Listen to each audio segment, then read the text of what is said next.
Venice, city on the water.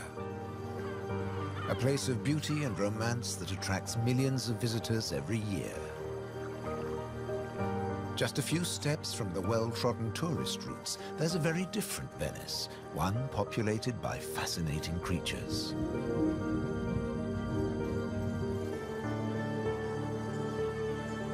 This film explores a Venice that few people ever see, a city that has a surprising double life.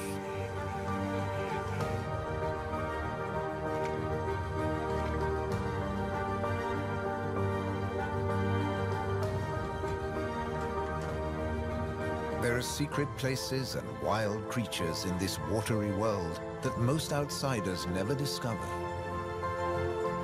In the skies above, on the beaches, and in the canals are the true Venetians that live in every hidden corner of the city and the lagoon. Wild Venice is their home.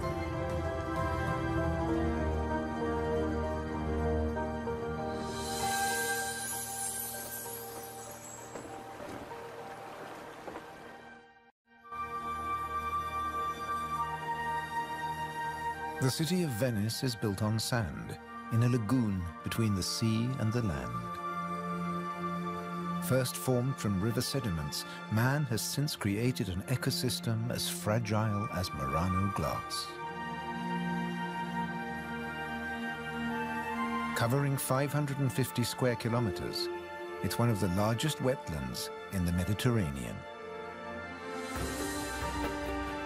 Flamingos arrived at these Venetian waters quite recently. They crisscross the Mediterranean from North Africa to France's Camargue, to Sardinia, Tuscany, and now Venice.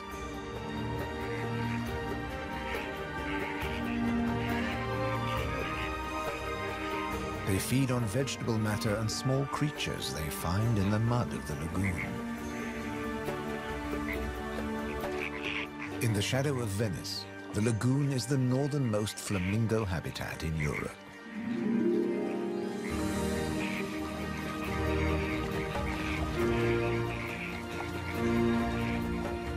They're here now, but in a few weeks, many will move off again to find richer pickings.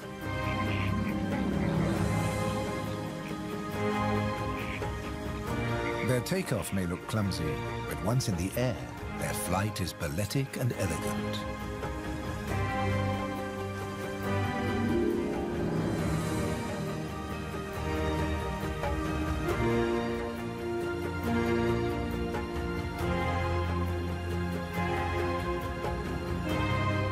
And before too long, they'll return to the safety of this lagoon, tucked between the sea, the city, and the Alps. The distant peaks helped form the lagoon. The mountain streams washed their rocky sediment towards the sea to make this habitat.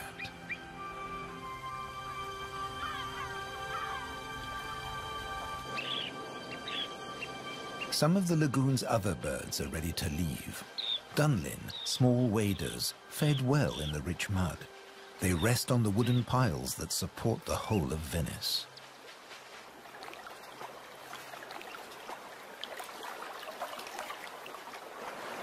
It's spring, time to head off to their northern breeding grounds.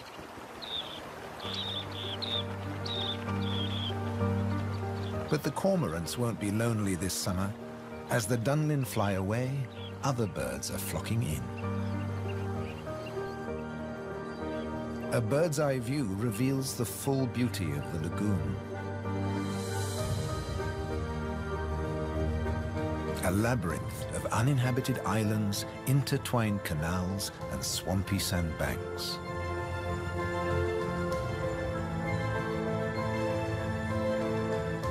These marshy wetlands are known as the Barene. To survive here, plants need to like salt water and flooding. Natural arteries called gabi meander through the brackish gardens, keeping the lagoon alive. The same waters flow through the city. The curving streams between the islands became the magical canals of Venice.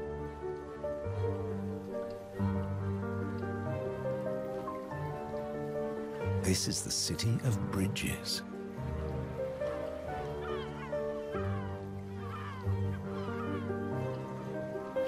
Visitors are mesmerized by the romance of the canals and the ancient architecture, and often miss the smaller, wilder sights around them.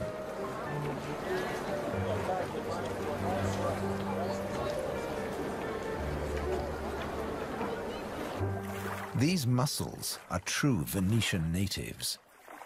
And now, in spring, they're breeding. The males spawn into the water, and each female produces up to 10 million eggs. Most of the larvae are eaten by other inhabitants of the canals, but up to 10,000 young shellfish will survive.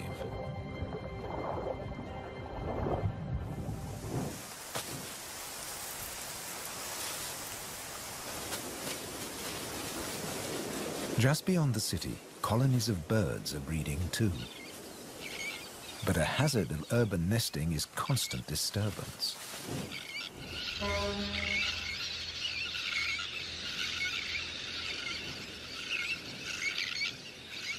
Little terns will quickly fly back to their eggs and can miraculously find their own nest scrapes in the crowded colony. Their cousins, the sandwich terns, lay their eggs directly onto the sand. If the terns are disturbed, they have little time for incubating their eggs. The sand won't keep them warm for long.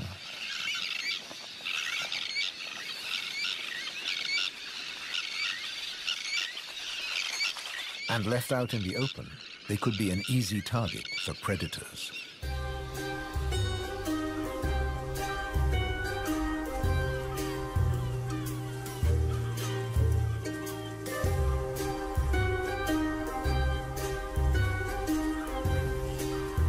Foxes are the biggest predators hereabouts. But from the air, he's easy to spot. The birds make it known he's not welcome anywhere near their nests.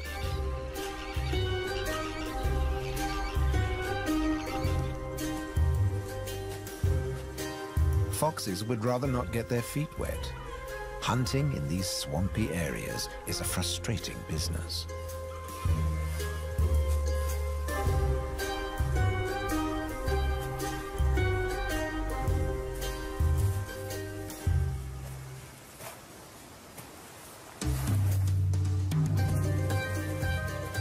The grand leap disturbed another nesting bird. Now it's a question of following the scent.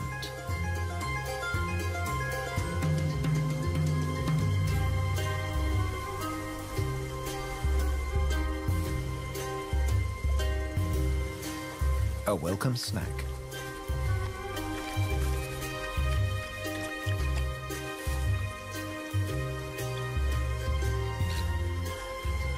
Just beyond the sand dunes is the busy colony.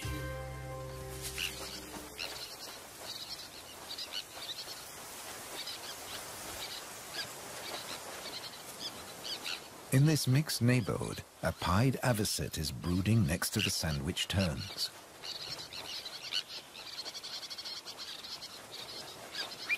With nests so closely packed, there can be conflicting territorial claims with the common terns.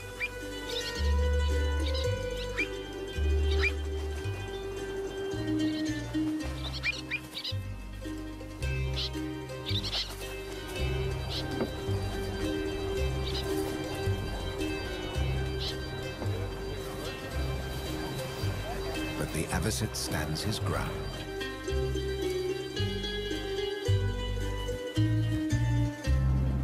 The Grand Canal is the main waterway of Venice, dividing the city in two. It follows the course of the ancient river Brenta that runs from the Alps all the way into the lagoon. It offers a journey through architectural history starting in the 13th century.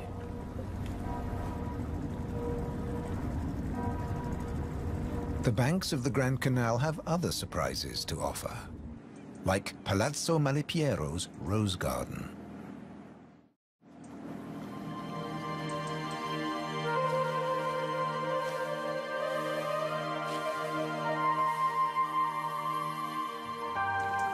Nestled between the buildings is a hidden paradise.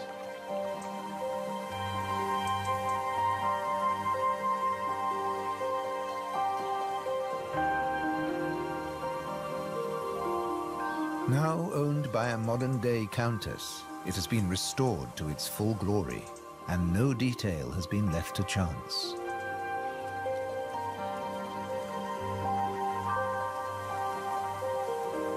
With the luxury of space in a city whose every square centimeter is exploited for maximum profit, it's also a sanctuary for many small animals.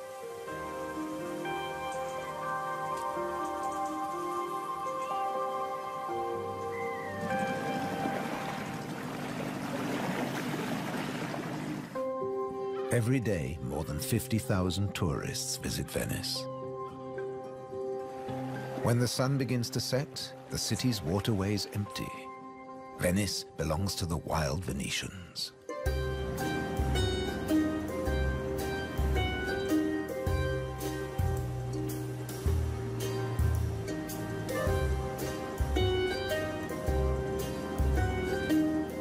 Rats prefer to search for food in the cool night air.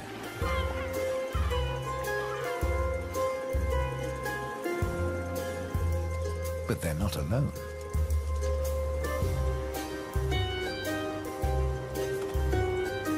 Pine martins are hungry too, and rats are on their menu. Pine martins are welcome in the city as they're natural rat catchers.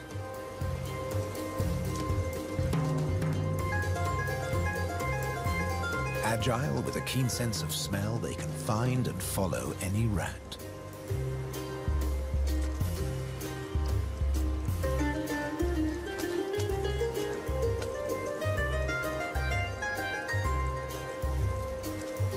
But they're endangered too.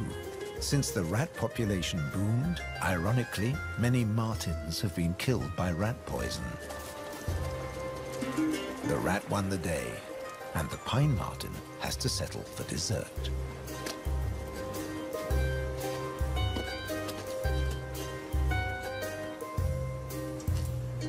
Not such a sacrifice, as pine martins are omnivores. Both meat and veg are on their menu. And sometimes the vegetarian meal is an easier option.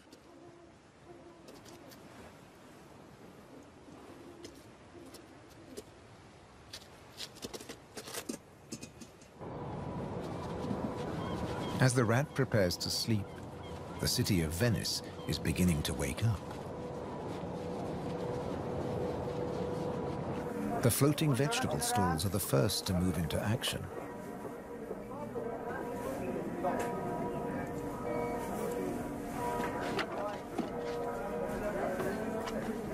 Soon these silent waterways will become busy highways again.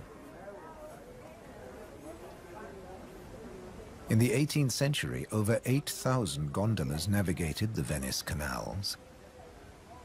Now there are only about 400 left. Life in Venice may be moving with the times. But one thing never changes. It dictates the daily rhythms of the city and the lagoon.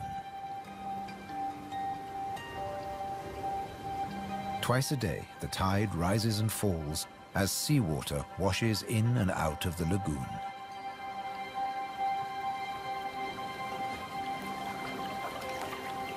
The water level changes by up to 60 centimeters. Smooth lakes disappear into swampy wetlands, only to return hours later.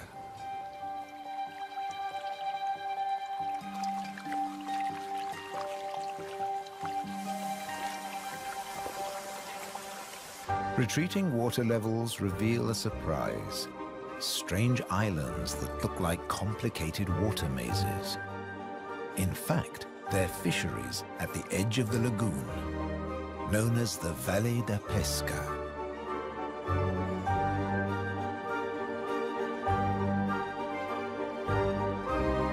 They'd been worked by the same families for generations, using a simple but ingenious method.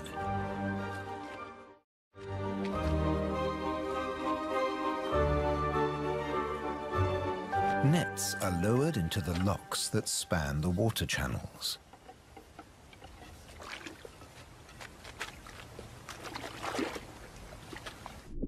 In the springtime, the locks bar the way to the young fish that stream into the lagoon to feed. The fishermen raise the nets and catch the small swarming fish in their thousands.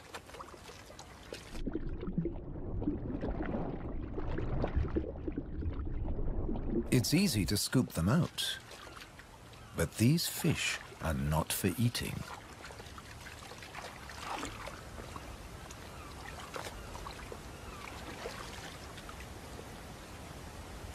The fishermen place them on the other side of the bars and so trap them in the channels. Here, the spring fish are held under perfect conditions until they grow big enough to harvest.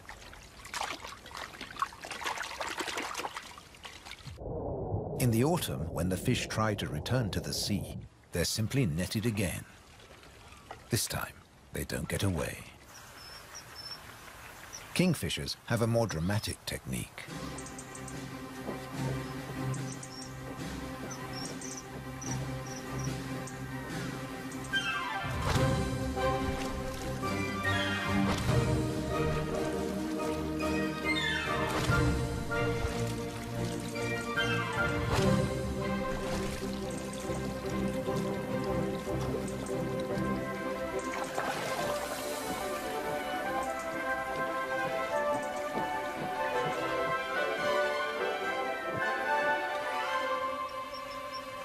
They catch up to 20 fish a day, but need even more if they have nests with hungry growing chicks.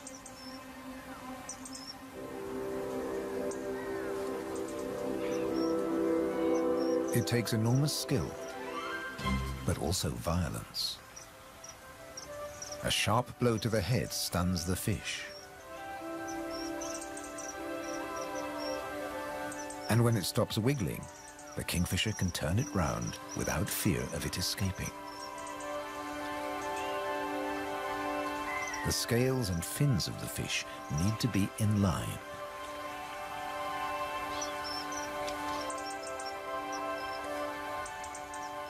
Now it's ready to swallow.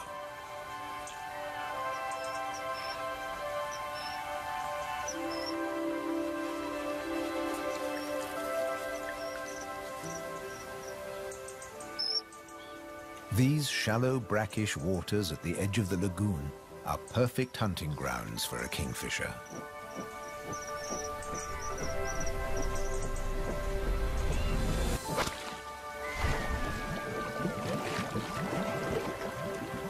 But not every dive is successful. They'll snatch the odd insect in the air, but 95% of the kingfisher's catch must be made underwater. The cormorant has an easier life, as does the little egret. And some don't even get their feathers wet while hunting. There are plenty of fish in the lagoon, but they're not only found in the wetlands. These waters flow through the city too. And there are fish to be caught in the canals. Beneath the bustling jetties of the famous vaporettos or water taxis, wildlife flourishes. Even here, the little egret can fish where the water is deeper and turbulent. It's not easy to keep an eye on a moving target from a moving base.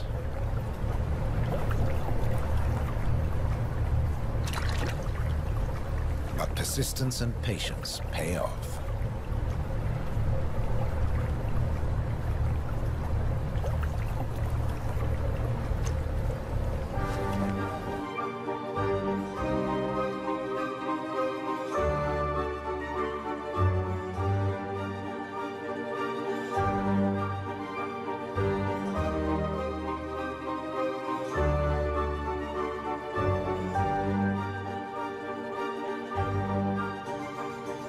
3 narrow inlets connect the lagoon to the sea. They're known as bocche, the Italian word for mouth. In spring, the fish travel into the lagoon because it's shallow, warm, and full of food. And in the autumn, they travel back out to the Adriatic Sea. The lagoon's fishermen understand the rhythms of the sea. But there was one phenomenon that remained a mystery for many years. When they cast their nets into the rich fishing grounds, they were torn to shreds. The fishermen believed that water spirits were grabbing their nets and named the area the Tenue, or Hold Fast.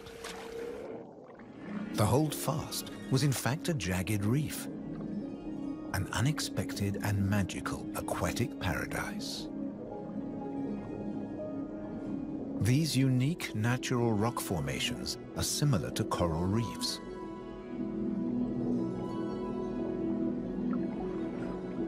They're home to all kinds of remarkable creatures.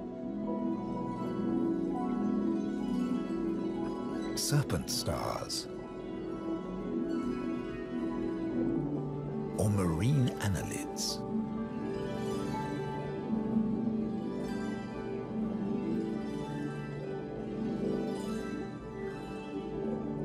This precious area is now protected. Fishing is forbidden, diving strictly regulated.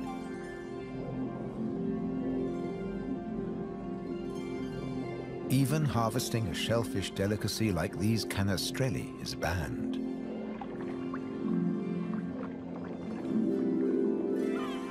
The city of Venice is lucky to have rich fishing grounds on its doorstep. The catch is seasonal, and in spring, the fish are small.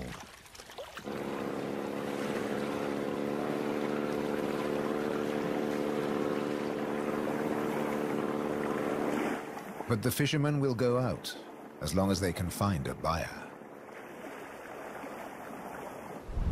Only the weather can hold them back.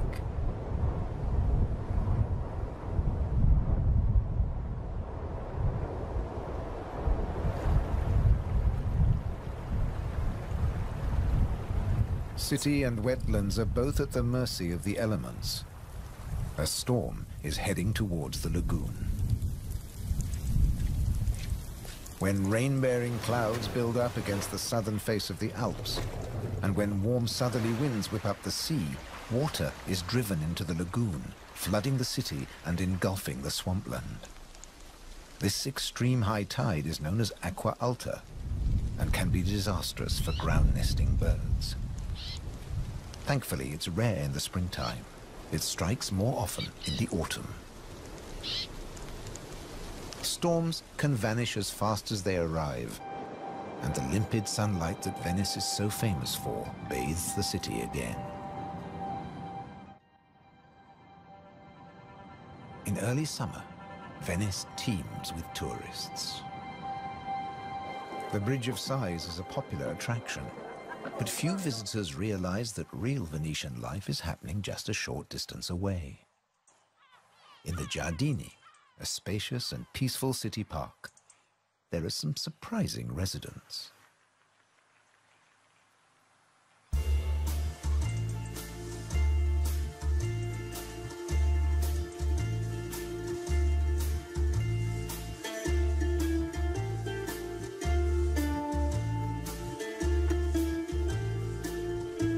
This prehistoric-looking creature is an amorous green toad looking for a mate. After all, this is the city of romance. But for a toad, finding a partner in a city isn't always easy. Even a quiet park is full of danger and disruption.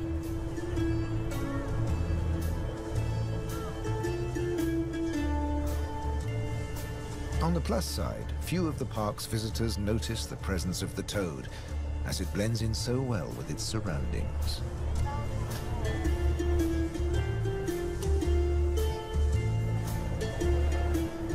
Another of the city's visitors is far more conspicuous.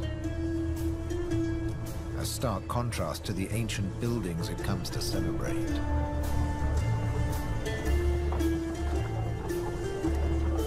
and a danger to the fragile city. The toad at last finds a more secluded waterside spot. Soft light, gentle fountains, the perfect place to mate. Venice is full of secret places hidden away from the main tourist routes. A traditional gondola repair shop nestles between the city's Zattere and Dorsoduro districts.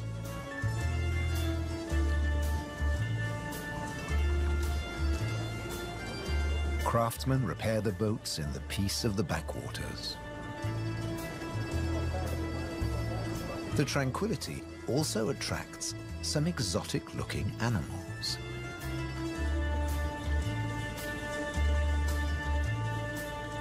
Geckos are not native to Venice, but they've settled in well here.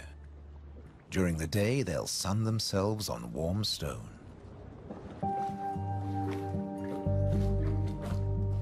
They're waiting for nightfall, when the insects they eat will emerge. And in the golden light, birds that hunt geckos settle in for the night. Terns fly back to the safety of the colony, and others enjoy a final bath. Evening always brings a measure of peace to the city. The Grand Canal is now very quiet, a perfect time for the gecko.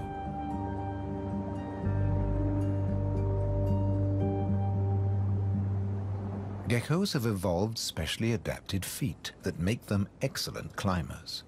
Their toes are covered in millions of tiny branched flaps with incredible adhesive power, so they can grip and climb the smoothest surfaces, even glass. The city is empty now. The Grand Canal is deserted.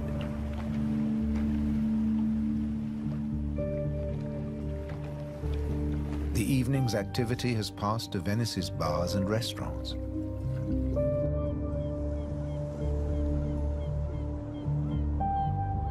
By the time the tourists are safely tucked up in their beds, the city is like a ghost town. Almost. A rat has ventured out to make the most of any scraps left behind. He must take care not to become a meal himself. Owls on the prowl. One little owl is distracted by bright lights. There's nothing here but fruit. No good for the owl.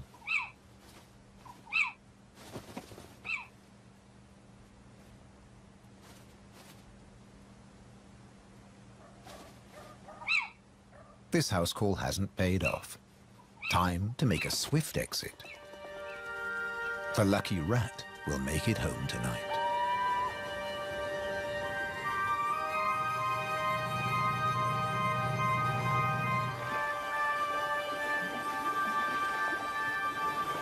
Cormorants bask in the morning sun.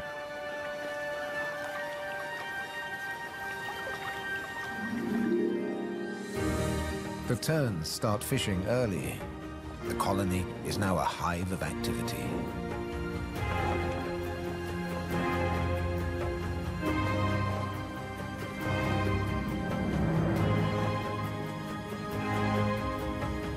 The first chicks have hatched.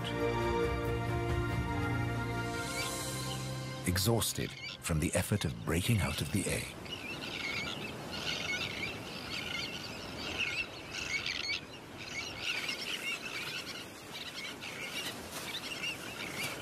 Around them, the colony has turned into a busy Italian restaurant as the adults noisily deliver their food.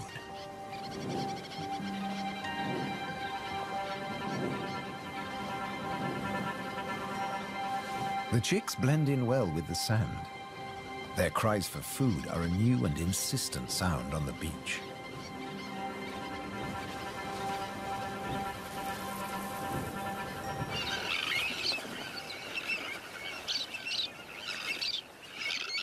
Their calls are echoed by the adults, who do nothing else but feed these demanding youngsters.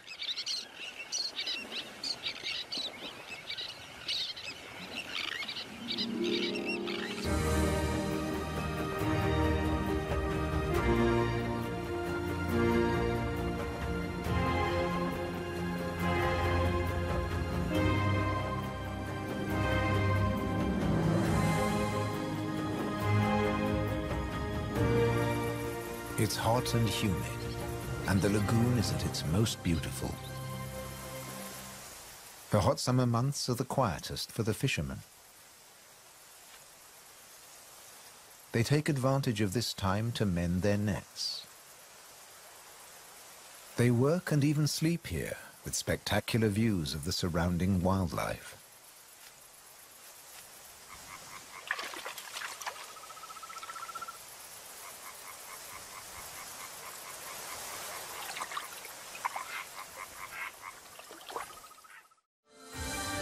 About 8% of the lagoon's surface consists of islands. 20,000 people once lived on Torcello. Now only the cathedral tower remains. Burano is known for its colorful buildings.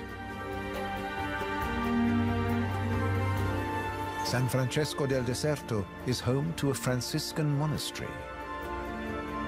The island of Madonna del Monte is being swallowed by the lagoon, but the ruins of its monastery still stand proud.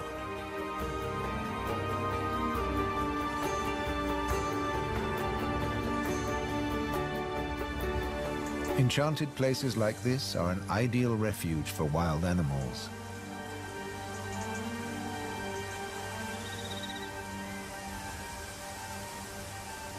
And the island's ancient monastery has some new inhabitants. The ruins are the perfect place for kestrels to nest.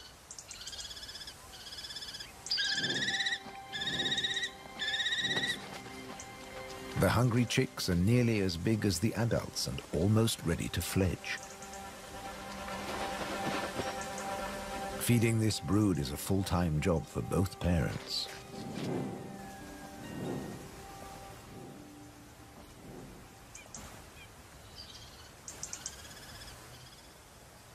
Finally, curiosity gets the better of the young birds and they start to emerge from their hiding place.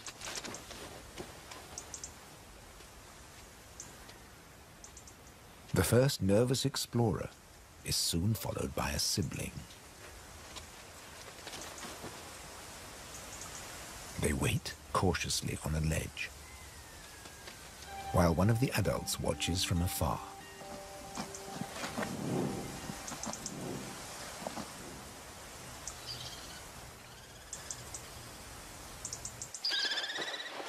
Their mother returns with food, and the young kestrels jostle to get to the front of the queue.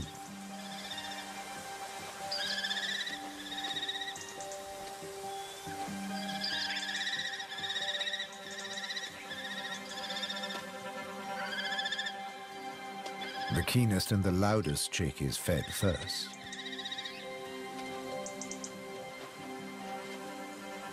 Soon the food parcels will stop. It's almost time for the young to leave the nest and fend for themselves.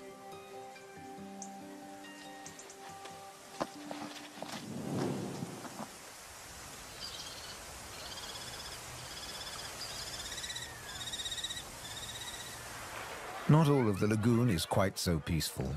Venice's Lido, with its luxury hotels, is where the human bathers gather.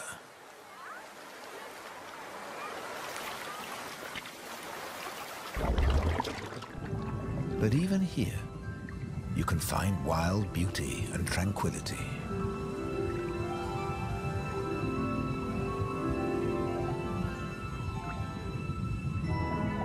In the Tenue, Venice's reef, one of nature's most delightful performances is in full swing.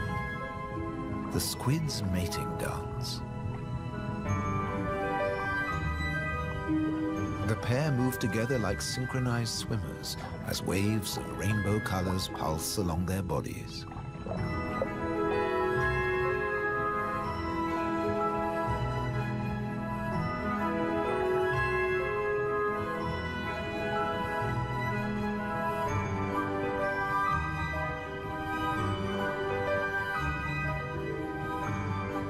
It's like an underwater version of the Venice Carnival,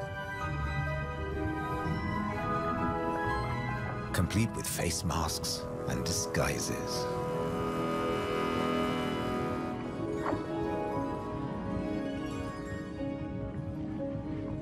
Decorator crabs change their shape by attaching sponges and algae to their bodies.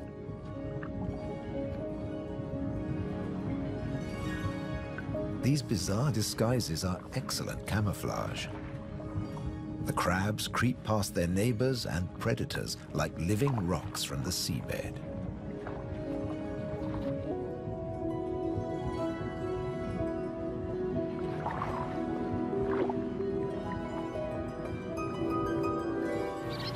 The tern colony just beyond the city is flourishing.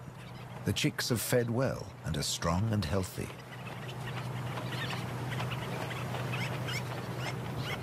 The young birds are gathered in a creche, with 1 or 2 adults looking after them all.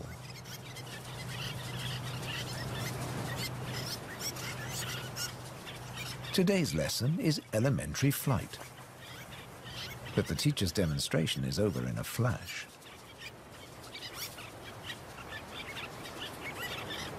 The young birds flap their wings to exercise their growing flight muscles, but they're not ready to take to the air yet.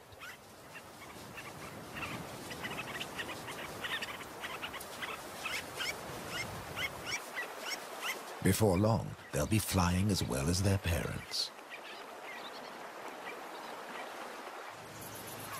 The young kestrels are also preparing for takeoff.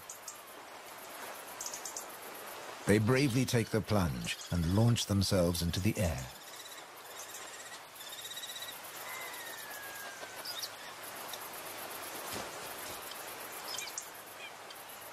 Dropping from a height makes their first flights easier. Once in the air, they're in their element and can glide and flap back to safety.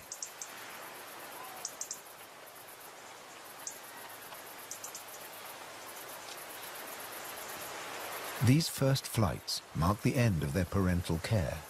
Now they have to find their own territory.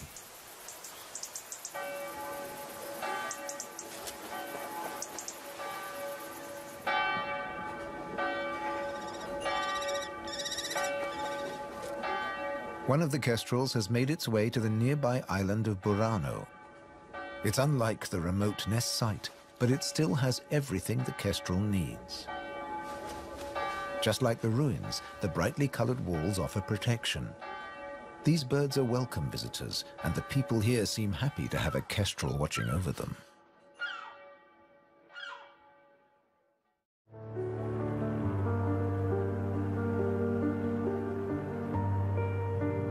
Autumn has arrived, and the wetlands once again change color. A plant called glasswort is responsible for this blush of pink. It flourishes in the swampy salt marshes.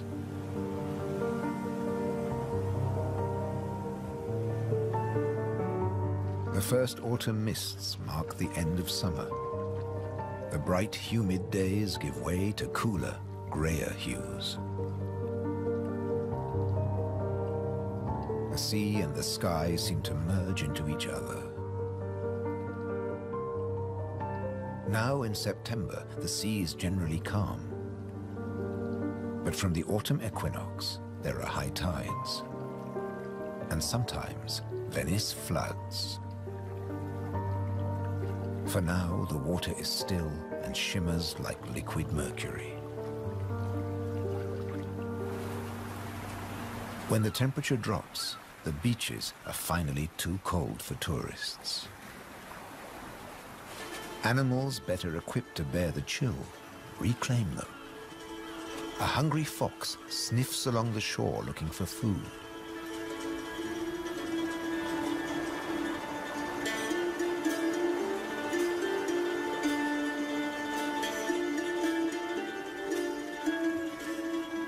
The fox has an excellent sense of smell and can see well in the twilight. It has picked up a strange scent. Something smells good to eat. But quite where this food is hidden is a mystery.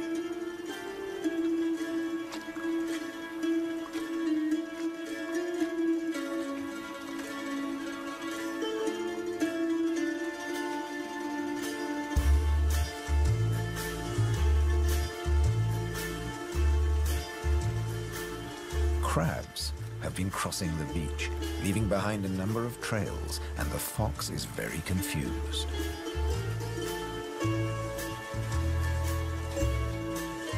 Finally, it follows its nose and comes face to face with a crab.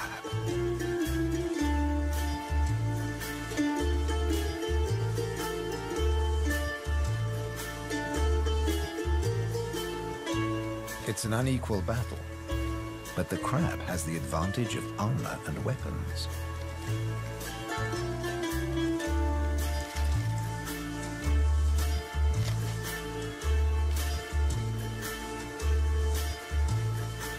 This meal is more trouble than it's worth.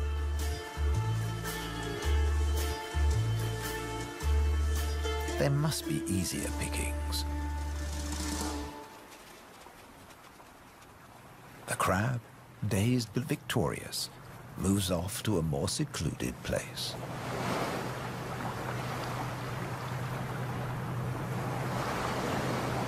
More crabs congregate on the shoreline looking out to sea.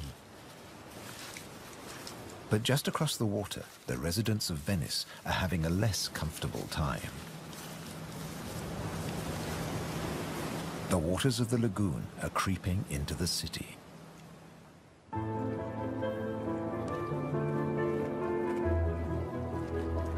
The autumn tides are getting higher, and water is seeping up through every available crack in the stones. The threat of acqua alta, the extreme high tide, is increasing every day. A combination of rising tides and the Scirocco winds cause this extreme event, and the rain just adds to it. Much of the city is only just above sea level, so there's very little to stop the floodwaters. This may look like a swimming pool, but it is in fact St. Mark's Square. Fortunately, this only lasts a few hours. Soft winter fog wraps the landscape like a blanket and brings the year to a close for Venice and its beautiful lagoon. The visitors have marveled at its sights, but many have missed the most fascinating wonders of all, the wild side of Venice. The city is empty now, but visiting season for the lagoon never ends. As one creature leaves, another takes its place.